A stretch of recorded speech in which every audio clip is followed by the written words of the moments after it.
The moment the man walked into the house, he saw two boys with bruised faces. The ones who had beaten them were none other than his own two daughters. The neighbor couple demanded an explanation from him. The man looked at the bruised boys, then turned his gaze to his daughters. Though small in stature, they were completely unharmed. He hurriedly apologized to the neighbors. After seeing them off, he could no longer contain his confusion, wanting to know what exactly had happened. Seeing that their father wouldn't scold them, Annie enthusiastically began to recount the whole story. The two sisters reenacted the earlier scene, leaving their father grinning from ear to ear. What they didn't know at that moment was that this was about to change their lives forever. The man's name was Mike. In his youth, he had been a national wrestling champion in India. He had won numerous championships, but in order to make a living, he was forced to abandon his athletic career. Despite this, he still held a dream in his heart, to win a gold medal for his country. He pinned this dream on his future son, but fate seemed to mock him. His wife gave birth to 4 daughters in a row. Seeing her husband's disappointment, she felt deeply guilty. He bluntly admitted that he had lost all hope, deciding to accept his fate.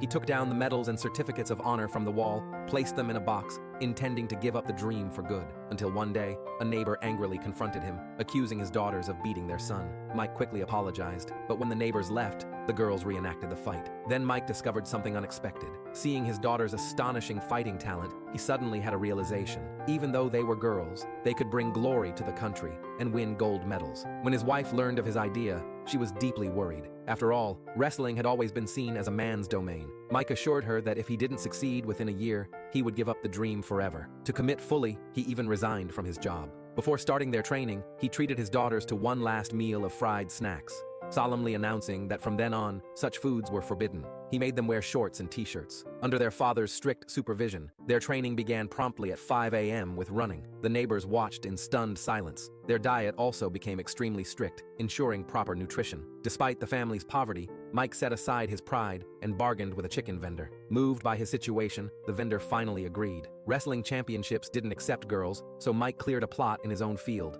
built a makeshift shed, spread thick sand on the ground, and with his own hands, created a training ground where his daughters could practice real combat. Additionally, he had his nephew spar with the girls. The intense training left the two sisters exhausted. In class, they couldn't stop dozing off. Yet at night, the physical pain kept them awake. They complained to their father, saying the field was too dirty and that lice were getting tangled in their hair. To their surprise, the very next day, their father ignored their pleas and without hesitation, cut off their long hair. When they walked down the road and into school, with the same short buzz cuts as boys, they faced even more ridicule. Unable to understand their father's true intentions, the sisters decided to rebel. They secretly turned back his alarm clock while he slept, making him wake up late.